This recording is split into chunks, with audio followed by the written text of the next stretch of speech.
Bonjour à tous, très heureuse de vous retrouver pour ce nouveau numéro d'Accès Direct. Nous sommes le mardi 1er octobre 2019.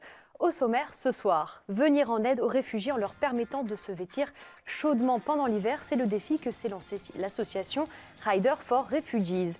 Et nous parlerons traitement des micropolluants dans l'eau avec la France et la Suisse. Et pour finir, un hommage au célèbre rumilien Henri Tracol, disparu le 23 septembre dernier. Mais avant de recevoir notre premier invité, c'est Sébastien qui rentre sur le plateau. Salut Clémence. Les titres du JT. Alors ce soir, on reviendra sur la première journée du congrès annuel de domaine skiable de France qui se tient actuellement à Besançon dans le Doubs. On verra ça avec Emmanuel Jaude. Et puis on parle d'une thérapie qui fait beaucoup rire à l'hôpital de Chambéry. Oui, c'est toi qui étais rendu à l'hôpital, au centre hospitalier de Chambéry pour rencontrer l'association Instantanée avec ces clowns qui ont une mission toute simple, redonner le sourire à des enfants malades. Donc c'est un beau reportage qu'on verra. Merci beaucoup Sébastien. Merci. On se retrouve à 18h30 dans le JT. Le temps pour moi de faire entrer mon premier invité sur le plateau. Bonjour. Bonjour, David Malakrida. Vous êtes le coprésident de l'association Rider for Refugees basée à Annecy. Alors rapidement, pour présenter l'association, vous récupérez des vêtements chauds de ski, notamment pour les donner aux réfugiés. D'où est venue l'idée? L'idée, c'est Danny Burrow, qui est anglais et qui, lors d'un voyage à Calais, a vu l'état du camp, les besoins en termes de vêtements chauds. Et lui était rédacteur pour un magazine de snowboard. Et il s'est dit, mais nous, nos placards, ils sont remplis de vêtements. Il y a plein de personnes qui sont sponsorisées. Et puis, on change de vêtements régulièrement. Donc, c'est de faire un transfert entre ceux qui ont trop et ceux qui n'ont pas assez, tout simplement. Alors aujourd'hui, c'est une journée un petit peu particulière. Nous sommes le 1er octobre et c'est le lancement de la collecte. Alors, vous collectez des vêtements auprès de particuliers, mais aussi auprès de marques. Ouais. Comment ça se passe? Vous avez des partenariats? Oui, on a contacté pas mal de marques. Moi, j'ai fait un sondage aussi pour savoir les besoins des marques, parce que le but, c'est aussi d'être une solution pour le monde de l'outdoor, pour éviter que les marques jettent leurs vêtements et qu'on puisse les récupérer. Donc, on a, alors je ne vais pas citer de marques, mais on a quelques marques de l'outdoor qui nous soutiennent, qui nous donnent des vêtements ou que l'on met en relation directement avec des associations pour qu'ils leur envoient les vêtements. C'est des fins de série ? Alors ça peut être des fins de série, ça peut être du SAV, et c'est aussi les collectes internes, et c'est là que c'est super, c'est que les équipes se mobilisent en interne dans ces entreprises-là et disent mais c'est fantastique, et nous on ramène nos vêtements. Et donc c'est une collecte de particuliers, mais auprès des marques. Est-ce que vous faites un tri parmi tous ces vêtements? Parce que je suppose qu'on doit vous donner un peu de tout et de rien. Alors nous, on prévient quand même bien à l'avance ce dont on a besoin, hein, comme on le voit sur le graphique. On précise bien que c'est des vêtements chauds, principalement pour les hommes, parce que c'est la population qu'on va retrouver en majorité quand même dans les camps. Hein. Et nous, on se base sur les besoins des associations. Donc déjà, on fait un tri dans ce que les gens nous apportent. Et ensuite, quand on récupère les vêtements, évidemment, il y a une grande journée qui est organisée. Les dernières 60 bénévoles sont venus pour nous donner un coup de main. Et on a fait l'équivalent de 25 mètres cubes de tri en 2 heures. C'était incroyable, un moment de solidarité fantastique.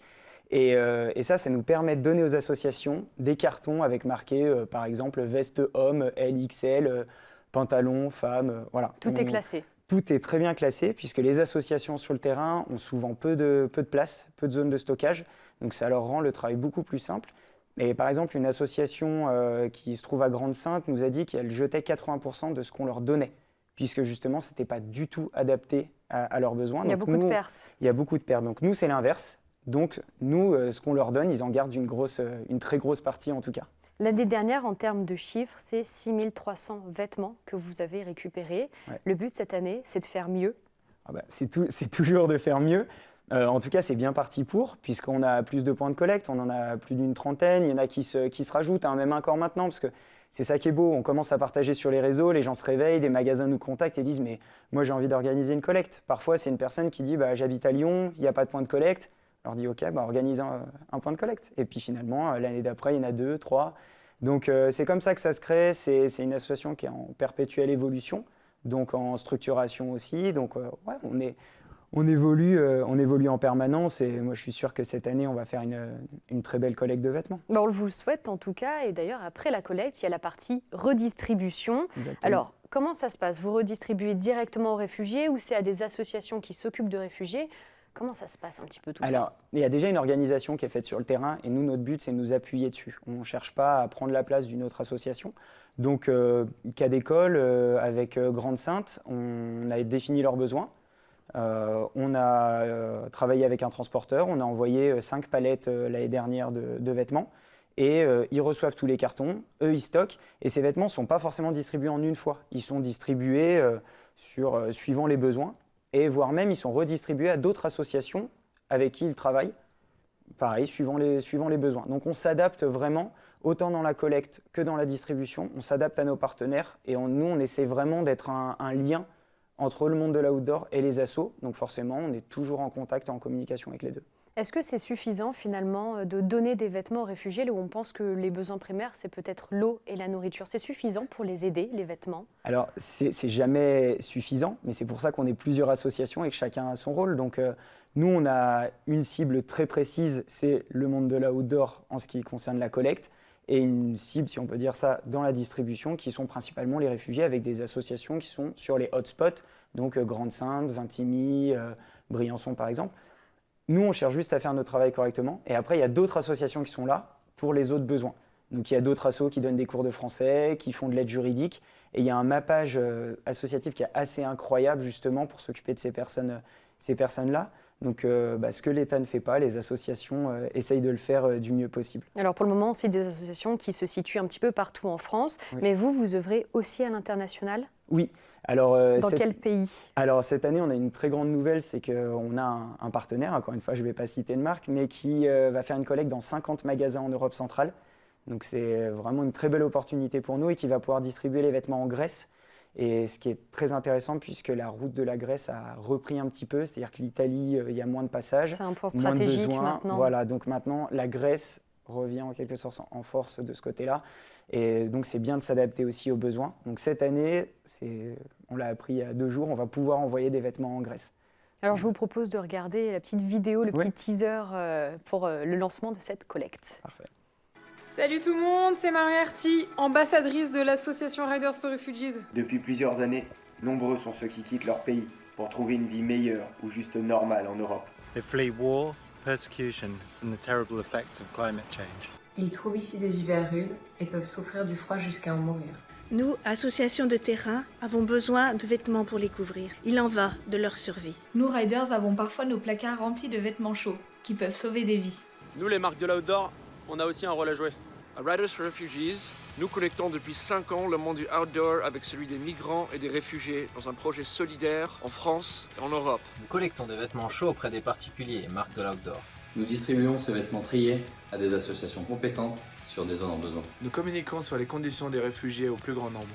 Nous organisons des événements pour offrir des parenthèses aux réfugiés.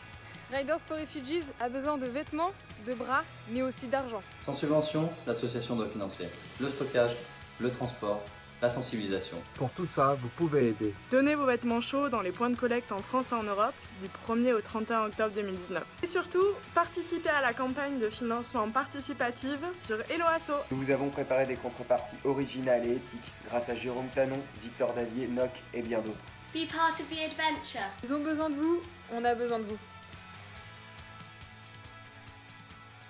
Alors, on le voit dans la vidéo, vous avez aussi lancé une cagnotte participative. L'objectif, c'est de récupérer 15 000 €. Comment sera utilisé l'argent qui vous sera donné? Alors, on a pas mal de frais dans notre association, notamment le stockage, le transport, la communication, puisqu'on fait aussi de la sensibilisation auprès du monde de l'outdoor. Tout ça a un coût. En plus du coût humain qui est produit tous les jours. Et pour ça, on a besoin d'aide financière. On n'est pas subventionné par ni la collectivité locale, ni l'État pour l'instant. On espère pour plus tard. Donc, on a besoin de cet argent tout simplement pour réaliser notre collecte cette année, enfin notre distribution cette année correctement. Et puis, par la suite, pour développer l'association, développer le nombre de points de collecte, et puis pouvoir proposer des solutions viables à long terme aussi. 15 000 €, c'est suffisant pour faire tout ça? Alors, On est une association, donc notre fonctionnement, c'est combien on a, qu'est-ce qu'on peut faire. Si on a 400 €, on trouvera un moyen de faire. Ça sera moins bien qu'avec 1 000 €, ça sera moins bien qu'avec 2 000 €. On trouvera toujours. À la fin, peu importe ce qui se passe, on arrivera à donner ces vêtements-là. Mais c'est sûr qu'avec de l'argent, on le fera beaucoup mieux, dans des meilleures conditions. Et surtout, on pourra développer l'avenir. On pourra augmenter notre nombre de points de collecte, travailler avec plus de transporteurs, envoyer les vêtements plus loin. Forcément, plus il y a d'argent, mieux on peut travailler, c'est aussi simple que ça. S'il y a un particulier qui nous écoute ce soir et par exemple qui souhaiterait donner ses vêtements d'hiver, à qui il faut qu'il s'adresse? Alors, c'est tout simple, on a une campagne de financement participatif. Il suffit d'aller sur notre site internet, donc sur ridersforrefugees.com, et il y a juste un bouton sur lequel on clique, on arrive sur la page du crowdfunding, et puis là on peut donner. Il y a plusieurs choix qui sont proposés, et en contrepartie, on a travaillé avec des partenaires pour produire des compensations intéressantes. Donc on a par exemple des t-shirts qui sont en encre végétale, comme vous pouvez le voir là, fait par une artiste à Annecy. On a un skateboard qui est fait par une marque qui recycle des snowboards. Donc même là, nous, on essaye quand même, dans nos contreparties, d'être éthiques et de travailler avec des partenaires locaux de ce côté-là. Et pour déposer des vêtements, il y a des points de collecte? Oui, alors c'est pareil, sur le site ridersforrefugees.com, il y a une page qui s'appelle Give Your Jacket. Alors c'est en anglais vu qu'on est à l'international. Et là, donc ça veut dire donner vos vêtements, exactement, vos vestes, etc. Et merci pour la traduction. Et là, il y a absolument toutes les informations nécessaires. Il y a une carte, donc c'est facile de regarder. Il y a les solutions au cas où on n'a pas de point de collecte à côté de chez nous. Tout est très bien expliqué. Et puis pour les magasins qui souhaitent devenir partenaires et devenir un point de collecte, c'est encore possible. C'est pareil, toutes les informations sont disponibles là. Et nous, de toute façon, on répond par mail ou par téléphone. Bon, merci pour ces explications. Alors vous restez avec nous puisqu'on passe à notre traditionnelle revue de presse. Et ce soir, vous avez choisi de nous parler du livre de l'économiste Thomas Piketty qui s'appelle « Capital et idéologie ». Pourquoi ? Alors, je ne vais pas vous le résumer parce qu'il fait 1200 pages. Vous l'avez lu ? Et que j'en suis à l'introduction. Heureusement, elle dit déjà beaucoup de choses. Et puis, Thomas Piketty a été largement interviewé dans les médias, donc ça permet déjà de se faire une image. J'ai choisi cette sortie puisque ça permet de prendre du recul. Parce qu'aujourd'hui, on essaie de compenser des inégalités. Ce qu'on fait, on soigne, on met des pansements sur un problème beaucoup plus majeur. Et avec ce type de lecture, on a des pistes pour comprendre pourquoi les inégalités sont là et comment elles sont expliquées et justifiées. Pourquoi ça paraît presque normal pour une partie de la population que des gens doivent quitter leur pays, venir chez nous pour avoir une vie normale. Ce n'est pas une vie fantastique. S'ils pouvaient avoir une belle vie chez eux, ils resteraient chez eux. Et c'est intéressant de prendre du recul et d'aller étudier en profondeur, d'aller étudier l'histoire pour bien comprendre pourquoi on en est là aujourd'hui. Ça vous aide aussi dans une réflexion pour l'association ? Alors ça ne m'aide pas au quotidien pour l'association, mais ça m'aide dans la réflexion globale. Et je pense que toute réflexion personnelle est une bonne chose après pour l'aspect collectif des choses. Bon, c'est dit. Alors, moi, pour le coup, je parle aussi d'inégalité. L'inégalité d'élèves de BTS Tourisme de la maison familiale rurale d'Annecy-le-Vieux qui ont vu leur voyage scolaire annulé suite à la faillite de l'agence de voyage Thomas Cook. Alors, ça faisait déjà plusieurs mois qu'ils avaient prévu de partir au Canada. Et pour ça, ils avaient organisé un vide-grenier pour financer une partie du voyage. Alors, ces élèves, ils avaient déjà réservé leur billet d'avion, à peu près 700 € par personne, via donc l'opérateur Thomas Cook. Mais voilà, il y a quelques jours, il fait faillite et avec lui le beau projet de voyage de ses élèves. Alors, pas de possibilité de remboursement, impossible pour eux de repayer également des billets. Ils ont donc décidé, eux aussi, de lancer une cagnotte en ligne pour peut-être réussir à partir malgré tout. Alors, ils ont chiffré leurs besoins à 16 500 € et en ont récolté près de 2 000. Qu'est-ce que vous en pensez ? Alors, je vais pas dire que c'est des concurrents, parce qu'on a tous les deux une cagnotte en même temps. Qui est différente aussi. Qui est différente. Non, je pense que c'est encore un plus beau voyage pour eux que de réaliser cette cagnotte, de faire ce projet collectif avant de partir en voyage. Je pense que c'est un voyage encore plus intéressant. On leur souhaite bon courage en tout cas. Même. Merci beaucoup d'avoir été avec nous sur le plateau. Je vous laisse rejoindre la régie. Le temps pour moi de faire entrer nos deux prochains invités.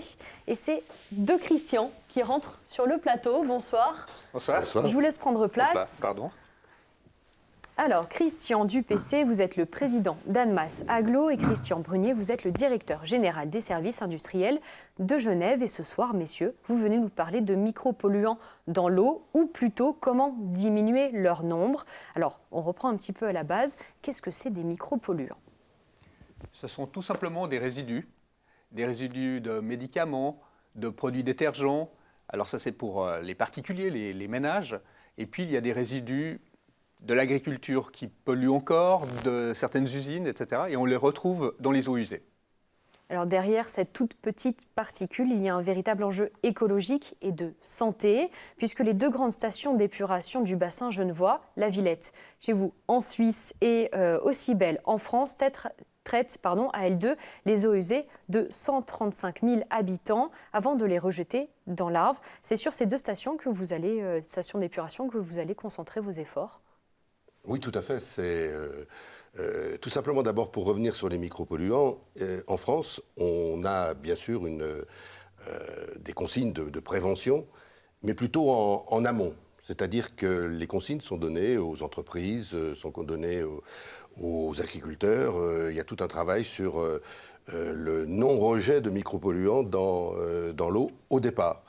Et en aval? C'est la question, c'est par exemple le projet Arve Pur qui porte cette politique.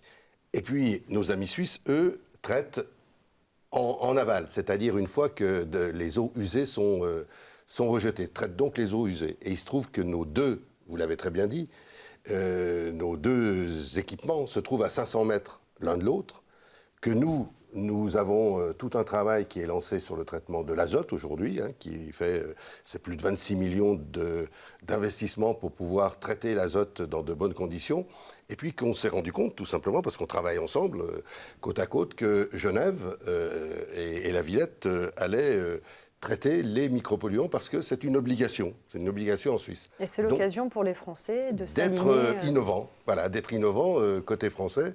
Et d'avoir sans doute le premier traitement transfrontalier des micropolluants. Je ne crois pas qu'il en existe ailleurs. Alors, on va y revenir, mais d'abord, vous avez un objectif, c'est de réduire de 80% ces micropolluants à l'horizon 2023. Comment est-ce que vous allez faire? Il y a des travaux qui sont prévus? Alors, c'est assez simple. Je pense que les deux approches, les Suisses et les Français s'opposent sur ce sujet-là. Je pense qu'elles doivent être les deux mises en place. Je pense qu'il faut travailler en amont pour les diminuer, bien entendu. On voit les produits chimiques dans l'agriculture, c'est un désastre. Les traitements médicamenteux qui sont très polluants, mais aussi très nocifs à la santé, doivent être atténués au maximum. Donc tout ça doit être vu en amont, et les Français ont raison. Après, il faut de toute façon traiter en aval, parce qu'il y en aura toujours. Donc avec du charbon actif, un procédé tout simple, eh bien on peut limiter à 80% les micropolluants.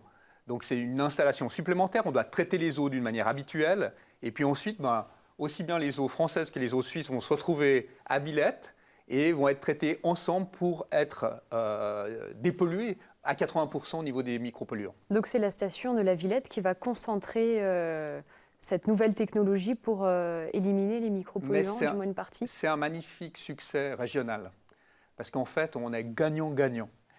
Premièrement, au niveau environnemental, la France et la Suisse vont y gagner, mais au niveau monétaire et financier, on va vraiment y gagner au niveau de la région, parce que Genève, au niveau du périmètre de Villette, on n'était pas suffisamment puissant. Il faut 80 000 personnes dans le bassin de population. Nous, les grandes stations sont ailleurs et pas à Villette, pour toucher une subvention fédérale au niveau helvétique. Et grâce à l'apport français, on arrive à être suffisamment grand, il faut 80 000 habitants, pour toucher une subvention fédérale massive, puisque c'est 75%, 75% si on parle suisse, de subventionnement de Berne. Donc franchement, là, la région française comme Genève vont vraiment y gagner. C'est du gagnant-gagnant. C'est gagnant-gagnant, et ça montre que quand on collabore au niveau régional, on est hyper fort. C'est tout à fait gagnant-gagnant, y compris parce que ce subventionnement fédéral, donc de Suisse, va aussi aider la partie française. Oui, parce que ce qui est prévu, c'est que la station d'épuration d'eau Cybèle soit reliée à celle... On va faire des tuyaux qui vont partir de Cybèle. L'eau que l'on rejette aujourd'hui dans l'Arve depuis Cybèle, qui est traitée, et qui sera encore demain mieux traitée, parce qu'en effet, on fait des travaux importants pour traiter l'azote de manière plus efficace, va être transporté à la Villette, et à Villette, on va traiter les micropolluants. Donc cette eau qui est les eaux qui normalement sont rejetées dans l'Arve côté français vont être rejetées côté suisse, mais elles vont être rejetées côté suisse plus propres. Et l'Arve est quand même quelque chose d'essentiel pour nous, d'autant plus que l'Arve alimente la nappe phréatique du Genevois, qui est aussi une nappe qui sert à trouver l'eau potable. Donc on a tout intérêt... Avec un véritable enjeu, effectivement, derrière ça. Voilà, de rejeter l'eau la plus propre possible. La station de Cybèle, finalement, elle ne va plus servir qu'à collecter, et c'est l'autre station de la Villette qui pourra traiter? Non, pas tout à fait. La station de Cybèle va continuer à faire le traitement complet, traitement des boues, traitement de l'azote, tout un traitement, et c'est une fois ce traitement fait qu'elle passe à Villette pour traiter uniquement les micropolluants. Et nous, pour bien comprendre, à Villette, on aura une station assez proche de celle qui existe à Annemasse. On va faire un traitement traditionnel, voilà. Et ensuite les micropolluants seront traités avec les eaux d'Annemasse. Donc c'est vraiment une belle dynamique régionale. Cet objectif justement transfrontalier, il ne peut être tenu que si on travaille main dans la main? Absolument, c'est une grande réussite, ce n'est pas la seule sur le territoire du Grand Genève, mais c'est assez emblématique parce que le travail sur l'eau n'a pas de frontières, c'est une évidence. Le travail sur l'eau en commun a commencé il y a plus de 40 ans. Et il y a 40 ans que les Genevois et les Français travaillent ensemble pour l'environnement lié à l'eau, sur l'ensemble du cycle de l'eau. Là, on arrive à une collaboration encore plus forte, encore plus efficace, et je dois dire qu'on en est très fiers, parce que c'est en effet du gagnant-gagnant, mais c'est aussi une grande victoire pour l'environnement. Vous le disiez un petit peu plus tôt, vous n'avez pas l'impression de prendre le problème à la fin plutôt que d'agir en amont? Qu'est-ce qu'il faudrait de plus pour vous? Alors, l'action en amont, elle existe. Est-ce qu'elle est suffisante? Alors, elle est importante. Aujourd'hui, on remplit les conditions, les règles demandées par l'Europe, l'Union européenne, la France. Demain, d'après ce que l'on sait, la France va demander sans doute, et l'Europe, de traiter les micropolluants. Donc on aura un tour d'avance, en quelque sorte. Mais le traitement en amont, et je partage ce que le directeur des SIG vient de dire et qui est important, est essentiel. C'est-à-dire faire que ce qui est rejeté au départ soit le moins polluant possible. Le cycle de l'eau, c'est un cycle complet.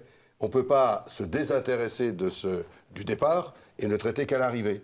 De même, une fois qu'on a rejeté quelque chose, il faut aussi le traiter à l'arrivée. C'est vraiment quelque chose qui est essentiel et c'est ce cycle-là qu'on essaye de faire ensemble. Et si je peux compléter, on pourrait faire le parallèle avec les déchets. Aujourd'hui, il y a des gens qui militent que pour le tri des déchets. Il y a d'autres qui disent non, mais le tri c'est bien joli, mais il faut militer pour produire moins d'emballage, moins de déchets. Les deux ont raison, arrêtons de nous opposer. Les deux visent un meilleur environnement, il faut s'additionner plutôt que se diviser. Il y a plein de choses qui nous fédèrent et on ne travaille pas assez sur la fédération, on travaille toujours sur la division. Et franchement, il faut toujours les deux. Alors je répète l'objectif, moins 80% de micropolluants dans l'eau. La date fixée, c'est 2023. Est-ce que ce n'est pas un peu tardif ? C'est mieux que de ne rien faire, si je me permets. Encore une fois, parce qu'on ne fait pas rien aujourd'hui. Il y a tout un travail, ce travail qui est fait en amont, qui est très important tout au long de l'Arve. Le syndicat qui gère l'Arve de Valorcine à Genève est très actif. Et l'agglomération d'Annemasse en est le principal financeur, vu son nombre d'habitants. Et il y a un traitement extrêmement important fait en amont. On veut aller plus loin. On se donne les moyens de rejeter de l'eau encore plus propre. 2023, oui, mais 2023 c'est demain, et si on ne s'y mettait pas aujourd'hui, ce ne serait pas 2023. Donc j'espère que les travaux iront le plus vite possible et qu'on aura su ensemble relever le défi. Alors j'ai une dernière petite question pour vous, Monsieur Dupessé. Vous vous en doutez, à 6 mois des élections municipales, est-ce que vous vous présentez? J'y travaille. Vous y travaillez? J'y travaille. C'est votre réponse ce soir? Voilà, c'est ma réponse ce soir. Très bien, mais je vous remercie en tout cas d'avoir été avec Merci nous. à vous. Vous ne bougez pas, juste le temps pour moi de lancer notre troisième partie. Et nous rendons ce soir hommage à Henri Tracol, photographe, homme de lettres, journaliste, élu local et citoyen d'honneur de la ville de Rumilly. Il a été pendant près de 80 ans le témoin privilégié de la vie locale avec ses petits et ses grands événements. Disparu le 23 septembre dernier, il laisse en héritage de nombreuses photographies et films. 69 ont été tournés entre 1949 et les années 80. On l'écoute dans un entretien fourni par les cinémathèques de Pays de Savoie et du département dans l'Ain, réalisé en 2014 par Marc Rougerie. Voilà, tu vois, ça c'est moi ça. J'étais très maigre. Et on fait un peu les cons. Voilà. Alors voilà, 53 ans. Il y a 53 ans, c'est pas comme c'était hier. Voilà. Je n'avais pas les moyens de m'acheter une caméra. Alors je prenais celle des copains. Je prenais celle des copains qui me prêtaient la leur pour faire mes films parce qu'on avait un propriétaire du cinéma qui s'appelait Eandi et qui m'a demandé de filmer les événements, donc, comme je te le racontais tout à l'heure, les fêtes, les marchés, que vous avez d'ailleurs à Annecy, à la Cinémathèque. Et j'ai filmé tout ça pour passer à la mi-temps, enfin à l'entracte du grand film au cinéma, le Rex. C'était le Rex. Et j'ai passé donc ces films avec mon projecteur 9.5, certainement celui qui est là encore, le Lexam. On passait ça avec une lumière plus ou moins bonne, puisque ce n'était pas les lampes à arc. Alors on passait ça jusqu'au jour, on a fait pendant 6 mois, on a fait des projections tous les week-ends, entre les documentaires classiques et le grand film qui venait après l'entracte. Alors on passait ça, alors les gens étaient contents, jusqu'au jour où quelqu'un a dû dire, mais comment ça se fait, le comité de censure n'a pas été prévenu, alors il faut un visa de censure, parce qu'il faut pas, on peut reprocher de pas n'importe quoi dans une salle publique. Alors j'ai dit, oui, alors la censure, je me suis renseigné à la préfecture, on m'a dit, non, mais écoutez, il faut envoyer vos films avant à la préfecture, et après ça, ils sont examinés par une commission qui vous dira si oui ou non vous pouvez les passer, parce que vous pouvez passer n'importe quoi. Même des films un peu spéciaux, tu vois ce que je veux dire. Bon. J'ai dit, mais il ne s'agit pas de ça, c'était le mal. Non, non, mais ça, il faut un visa de censure. Ah bon, alors on a arrêté. Voilà, alors ça, vraiment, c'est...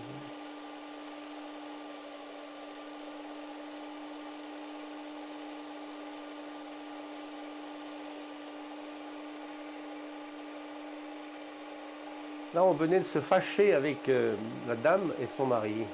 Nous rentrons. Col de la Croix-Haute. La Rosingard marche. Et voilà, messieurs, dames.